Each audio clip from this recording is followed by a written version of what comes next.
Good morning everyone. Today we will learn a new topic in BO and this is for 12th standard commerce. It is related to the external sources of recruitment. आज हम in my previous session I have explained to you about the internal sources of recruitment. पहले हमने internal sources of recruitment के बारे में कुछ पढ़ा था, तो आज हम एक्सटर्नल सोर्सेस ऑफ रिक्रूटमेंट के बारे में थोड़ा पढ़ेंगे जो जनरली ऑर्गेनाइजेशन के बाहर से एक्वायर किए जाते हैं। तो थ्रू एडवर्टाइजमेंट, पहला जो एक्सटर्नल सोर्सेस ऑफ रिक्रूटमेंट है वो एडवर्टाइजमेंट है। It is an effective alternative for recruitment. Applicants are invited through advertisement in newspaper, business journal, periodicals and for specific post. तो एडवर्टाइजमेंट जो है वो एक अच्छा ऑप्शन है रिक्रूटमेंट के लिए, किसी को हायर करने के लिए, और इसके थ्रू कई सारे एप्लीकेशंस एक एंटरप्राइज, एक बिजनेस ऑर्गेनाइजेशन रिसीव कर सकता है, कई सारे एप्लीकेंट्स को रिसीव कर सकता है by the way of advertisement which is made in newspaper, business journal, periodicals for the specific post. तो किसी भी पोस्ट से जुड़ी हुई वैकेंसी को एडवर्टाइजमेंट के through by the way of newspaper, periodicals और जर्नल्स के थ्रू दिखाते हुए कोई भी बिजनेस ऑर्गेनाइजेशन ज़्यादा से ज़्यादा एप्लीकेंट्स को अपनी ऑर्गेनाइजेशन में हायर कर सकता है या फिर ज़्यादा से ज़्यादा एप्लीकेंट्स को अपनी ऑर्गेनाइजेशन की तरफ, एक पर्टिकुलर वैकेंसी की तरफ अट्रैक्ट कर सकता है। Next point is, apart from this, candidate can also apply online after seeing the advertisement on internet, TV और website. न्यूज़पेपर, बिजनेस जर्नल, इनके अलावा जो भी एडवर्टाइजमेंट इंटरनेट, टीवी और वेबसाइट में होती है, इसके थ्रू भी कई सारे एप्लीकेंट्स किसी ऑर्गेनाइजेशन में हायर किए जा सकते हैं या फिर किसी ऑर्गेनाइजेशन की वैकेंसी को इसके थ्रू प्रेजेंट किया जा सकता है जिससे कि एप्लीकेंट्स आपकी ऑर्गेनाइजेशन की तरफ आए। A large number of application can be received from distant corner of the country. So by this mediums of advertisement, you can receive a large number of applicants from the different corners of the country for your business organization. तो advertisement के through जो अलग अलग medium से होता है, जैसे कि न्यूज़पेपर, इंटरनेट, टीवी, वेबसाइट, इनके थ्रू आप अलग अलग कॉर्नर जो कंट्री के रहे होते हैं उनसे कई सारे एप्लीकेंट्स को अपने बिजनेस ऑर्गेनाइजेशन के लिए रिसीव कर सकते हो या फिर उन्हें हायर कर सकते हो। Next point is related to through employment exchange. Yes, कुछ employment, public private employment exchange होते हैं या एजेंसीज होते हैं जो किसी भी अनएम्प्लॉयड पर्सन से रिलेटेड इंफॉर्मेशन अपने पास रखते हैं, और जब किसी बिजनेस यूनिट में किसी तरह की वैकेंसी क्रिएट होती है तब ये जो अनएम्प्लॉयड पीपल की इंफॉर्मेशन या लिस्ट जो उन्होंने अपने पास रखा है उससे रिलेटेड इंफॉर्मेशन वो बिजनेस एंटरप्राइज को दे देते हैं ताकि वो उसमें से किसी सूटेबल कैंडिडेट को हायर कर सके। So public and private employment exchange prepare a list of prospective candidate who are unemployed and in search of job. तो कुछ ऐसे पब्लिक और प्राइवेट एम्प्लॉयमेंट एक्सचेंज होते हैं जो अपने पास एक लिस्ट रखते हैं उन कैंडिडेट्स का जो अनएम्प्लॉयड है और जो जॉब ढूंढ रहे हैं। Keeping in mind the details like name, address, qualification, experience, skill, etc., the employment exchange provide a list of such qualified but unemployed candidate as and when asked by the business enterprise.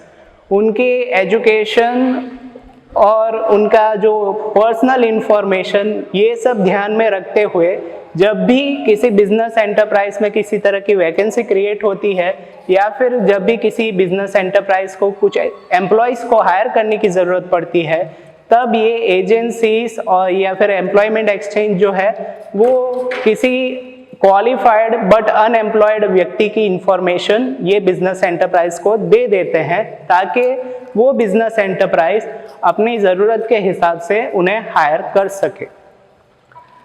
Through educational institute, yes, कई सारे educational institutes भी ऐसे होते हैं जो आपके लिए एक प्लेटफॉर्म सर्व करते हैं जिससे कि आप किसी भी बिजनेस एजेंसी में अपने या फिर बिजनेस एंटरप्राइज में अप्लाई कर सको।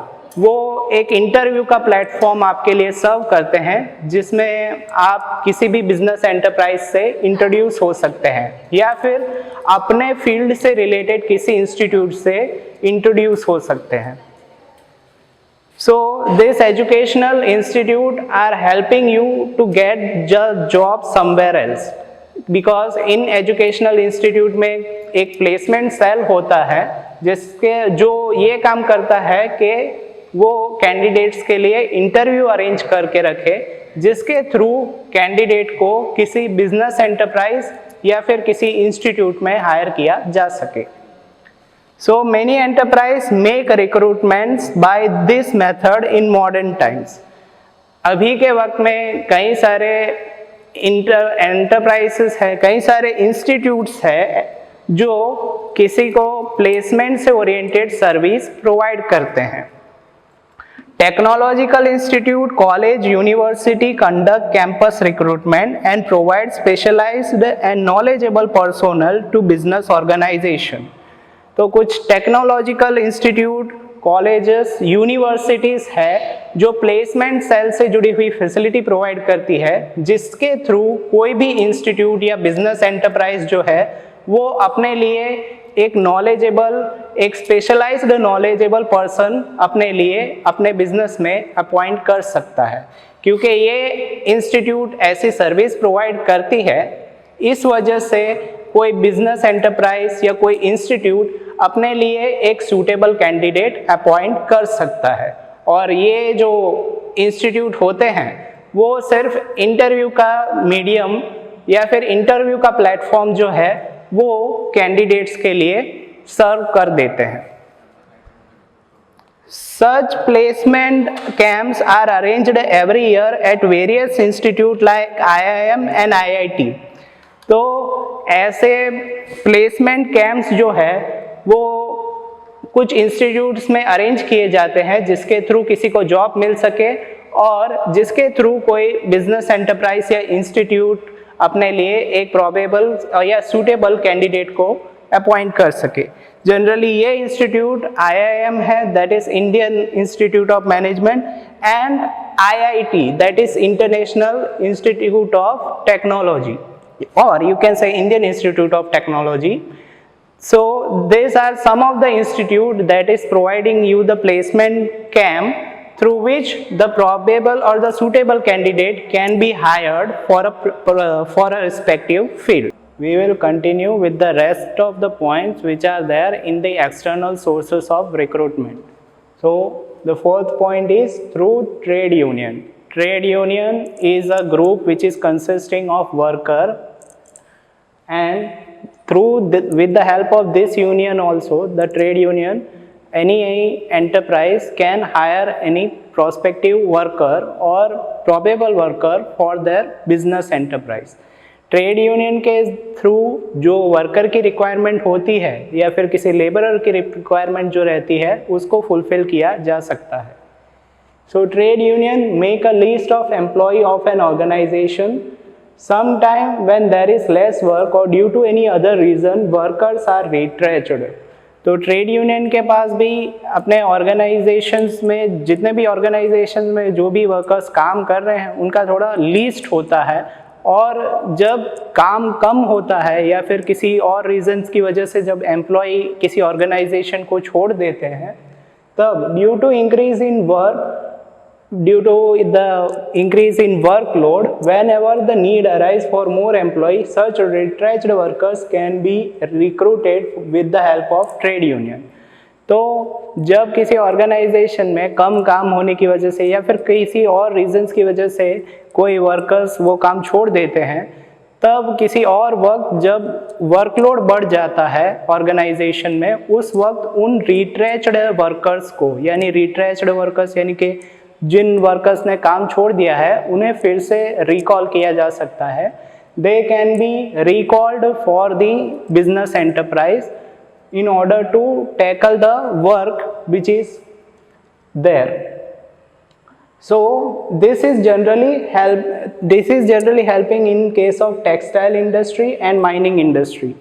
तो ये जो ट्रेड यूनियन की जो हेल्प ली जाती है किसी भी प्रोबेबल वर्कर को हायर करने के लिए, वो जनरली टेक्सटाइल इंडस्ट्री और माइनिंग इंडस्ट्री के केसेस में होता है. Now through contractors, in this system a contract is made between the business enterprise and the contractor for the supply of work. So इसमें जो कॉन्ट्रैक्टर्स का जो हेल्प लिया जाता है, इसमें कॉन्ट्रैक्टर जो है वो एक कॉन्ट्रैक्ट करता है बिजनेस एंटरप्राइज के थ्रू, या फिर बिजनेस एंटरप्राइज और कॉन्ट्रैक्टर के बीच में एक कॉन्ट्रैक्ट होता है जिसमें कॉन्ट्रैक्टर जो है वो बिजनेस एंटरप्राइज को लेबर्स या वर्कर्स की सप्लाई प्रोवाइड करता है.